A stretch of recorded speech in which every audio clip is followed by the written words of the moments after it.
Halo teman-teman YouTube bengkel kita, ketemu lagi dengan kita. Kita udah lama nih ya nggak update tentang bengkel. Jadi sekarang kita di bengkel, kita mau update ke teman-teman ada pasien apa aja dan lagi banyak masalah apa di bengkel kita. Ikuti terus video sampai akhir.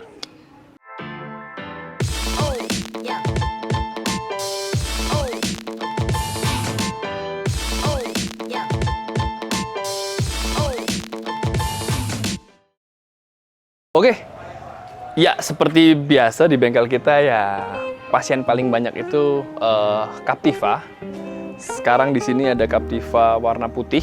Ini permasalahannya kayaknya di ECU. Ini facelift kedua ya. Jadi kemarin tuh udah dibenerin, ada cek engine nyala, udah dirapin, tapi cek engine-nya masih nyala nih. Nah, kita curiga ECU, makanya kita mau coba pinjem ECU yang sama. Untuk FL2 kita coba, kalau emang cek engine-nya hilang artinya memang ada di masalah di ECU. Tapi sebelum kita memvonis itu kita mau coba swap ECU dulu biar memastikan lah ya. Gitu. Lanjut. Yang kedua, ini juga ada Captiva. Sini teman-teman, saya kasih lihat. Ini tuh masalahnya juga. Nih, sekarang kita ada catatan gini ya. Nah. Jadi kita sekarang ada diagnosisnya apa, penggantian partnya apa. Ini dia belum dikerjakan tapi dia akan turun setengah ya. Ya, diagnosisnya turun setengah gara-garanya overheat biasanya. Jadi ada indikasi dia sering overheat, makanya dia mau diturunin setengah. Kita mau cek apakah memang ada kebocoran dalam mesinnya atau ya memang jalur airnya aja yang kurang. Tapi kemarin kita cek sih emang seal dan gasketnya udah, apalagi cylinder headnya itu udah ada gap ya, jadi olinya kurang terus gitu. Makanya ini mau turun setengah. Sebelahnya ada spin, gara-gara juga overheat. Ini bisa dilihat nih, ini baretnya parah banget. Si pistonnya katanya ada yang pecah. Piston yang pecah ya, ini dia, nih pistonnya pecah karena dia terlalu panas, terus dibiarkan tetap panas dan jalan, akhirnya pistonnya pecah. Nih kalau utuh kan seperti ini ya, ini piston utuh, dia stang piston dan pistonnya nggak kuat, pecah. Spin ya teman-teman, ini bukan Captiva diesel, ini spin sepertinya sih spin diesel. Revisi teman-teman ya, ternyata ini bukan diesel, ternyata ini adalah spin bensin 1500 cc. Pistonnya pecah itu sampai dia ternyata blok mesinnya juga bolong ternyata. Jadi olinya habis, olinya nggak ada sama sekali, pistonnya macet, stangnya masih tetap ngedorong. Jadi bloknya bolong, makanya pistonnya jadi hancur berkeping-keping. Itu gara-gara olinya habis gitu. Oli habis bisa dari rembes, bisa dari mana-mana. Jadi ini ternyata bukan overheat tapi memang olinya kosong. Kalau ada yang bilang ya spin lebih gampang perawatan, memang, tapi yang perlu diperhatikan ya mobilnya tetap harus dirawat. Kalau enggak ya bisa piston bisa hancur berantakan seperti ini. Jadi kalau ada indikasi overheat, mending teman-teman tuh langsung berhenti, minggir, baru dicek, didinginin dulu, baru dicek kenapa nih ada kebocoran, airnya kurang atau gimana.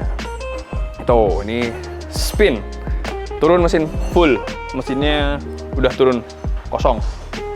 Lanjut, ini ada Captiva NFL. Ini juga kasusnya unik ya. Jadi berawal dari ganti bos pom, terus setelah diganti ternyata masih ada masalah yang lain gitu. Jadi kayak setiap mau disatu dia harus dipancing gitu. Jadi harus dari saluran udara kita semprot carb cleaner untuk mancing biar bisa. Dan kita masih mau cek, mungkin akan kita coba buka juga sih setengah untuk kita cek kenapanya. Karena habis ganti bos pomnya udah baru, grease juga dia masih ada masalah gitu. Masih belum tahu kenapanya. Lanjut. Nah, ini yang paling seru nih teman-teman.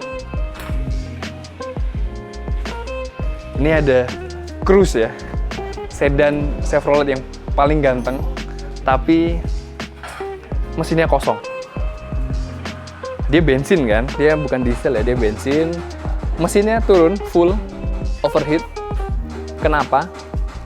sepele teman-teman. Gara-gara ownernya dia habis ngisi radiator di sini, tapi tutupnya tidak dikembalikan. Jadi tutupnya tuh nggak ditutupin, tutupnya masih di sebelahnya gitu loh. Jadi nggak ditutup si radiator. Akhirnya si air itu muncrat, overheat, dan airnya udah masuk ke mesin. Jadi sekarang dia turun total. Ini definisi apes nggak ada di kalender kayak gini. Cuman gara-gara tutup ini nggak ditutupin, turunlah mesin semuanya. Kita bersihin air-airnya. Mesinnya ada di sini.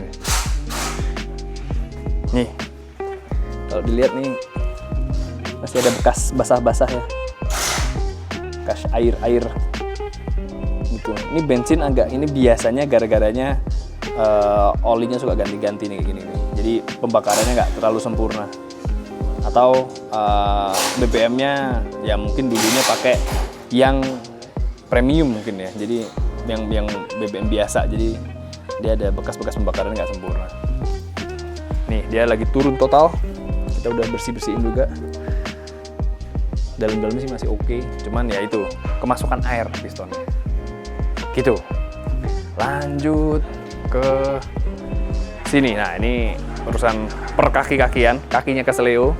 Kita juga turun total kaki-kakinya. Permasalahannya kemarin ada nurunin karter juga tuh.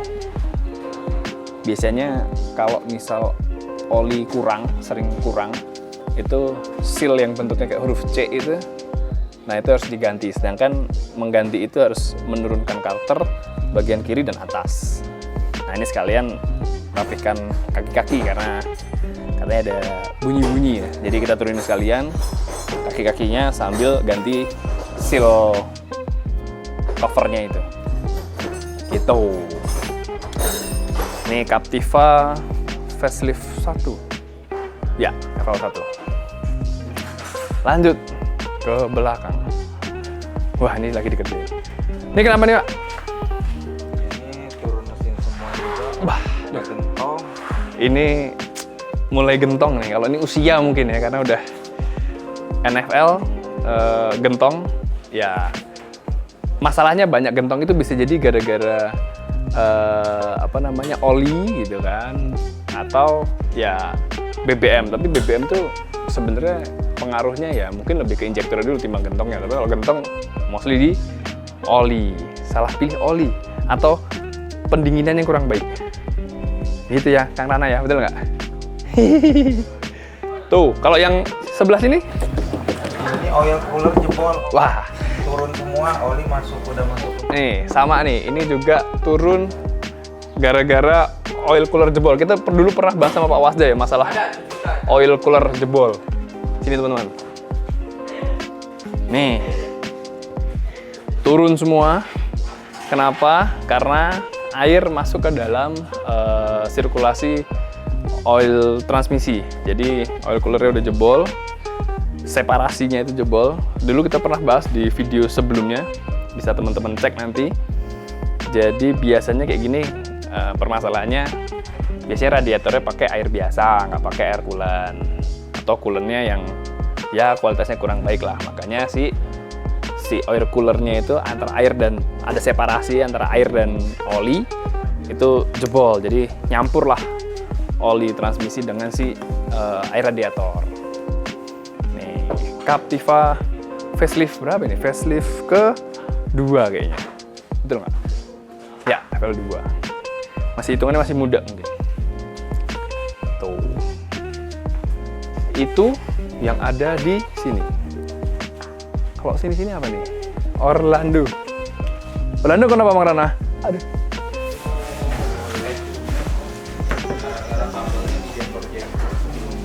Yang digigit tikus itu bukan? Cuy, gara-gara kabel dicampur, pasang apa? Aksesoris apa? Kemarin itu turun metik, terus pas dipasangin mungkin kabel sebelumnya sih dari bengkel sebelumnya. Jadi pas ini cek engine-nya nggak kebaca. Oh gitu. Katanya sih ngerempet ke BCE. Waduh. Mau turun berarti? Habis naik gitu. Oh, dia bisa naik? Habis naik metik, dia kan turun metik dinaikin. Pas mau di starter dia nggak mau. Waduh, Pas di scan nggak kebaca apapun karena kabel. iya banyak kabel jumperan di sebelah sana. Waduh. Elektrikal. Ya, ini Orlando. Permasalahannya sebelumnya turun Matic-nya udah diturunin, di refresh, naikin lagi. Cuman ketika di starter nggak mau, ternyata di scan pun juga nggak kebaca fault code apapun karena electrical ya. Jadi ternyata sebelum kesini kabel-kabelnya, kabel ke arah ECU tuh udah di jumper sana sini. Jadi ya si scanner pun nggak bisa ngebaca error di mana karena masalahan electrical. Ini yang kayak gini nih yang bahaya. Jadi teman-teman kalau misalnya ngejumper kabel, masang aksesoris itu lebih baik yang udah pernah megang Chevrolet lah. Jadi nggak asal ngejumper, karena asal ngejumper bahayanya yaitu kalau kabel yang ke ECU yang kena, ECU-nya jadi dia nggak bisa berpikir dengan jernih nih gitu kan. Yang terjadi ya ini nih, jadi ngurutnya lebih lama kayak gini. Kalau mau ganti kabel full pun juga habisnya banyak, pasti banyak gitu. Ini baru datang, belum dicek. Spin depan juga baru datang, belum dicek. Kalau ini, kalau lihat dari yang digantung kemarin habis ganti timing belt ya, ganti timing belt aja tuh. Jadi kebanyakan kasusnya adalah kasus berat ya. Pilihannya kalau nggak turun setengah, turun semua gitu kan. Dan kebanyakan gara-garanya overheat ya. Teman-teman yang perlu diperhatikan adalah satu, coolant itu jangan lupa sering dicek, minimal 2-3 hari sekali lah. Buka aja tuh reservoir coolant, dicek airnya masih bagus apa enggak, terus berkurang apa enggak, kayak gitu-gitu. Karena bisa jadi kalau udah mulai kurang tapi nggak ada tetesan, itu juga bisa karena mungkin water pumpnya udah nggak benar, atau ada seal-seal yang udah mulai kendor, jadi dia rembesnya dikit-dikit, jadi dia nggak netes, nggak kelihatan ke bawah gitu kan. Jadi coolant dicek, pakai air coolant yang bener gitu, jangan pakai air biasa saran saya, karena air biasa tuh gampang berkarat lah kalau untuk coolant. Terus yang ketiga, kalau memang kalian lagi nyetir itu sesekali lihat indikator temperatur lah. Jadi kalau temperatur udah kok biasanya setengah dia agak naik dikit, mending berhenti dulu, dicek dulu nih kenapa nih, apa ada tetesan air atau ada asap atau ada bau apa. Nah itu perlu dicek dulu, jadi jangan hajar terus lah gitu. Jadi kebanyakan kasusnya berat semuanya di bengkel kita. Jadi kalau ada teman-teman yang ke bengkel kita kok udah kerjanya lama, ya mohon maaf karena pasiennya berat-berat semua. Beberapa mobil tadi, 1, 2, 3, 4, 5, 6, 7 turun mesin. Jadi begitu update-nya ya. Sama satu lagi, kalau teman-teman biasa pakai mobil tiba-tiba ada suara aneh gitu kan, ada suara yang tidak biasanya, nah itu lebih baik mending langsung dibawa ke bengkel untuk dicek. Kenapa? Karena bisa jadi suara itu yang tadinya mungkin pelan, didimin ternyata ngerembet kemana-mana.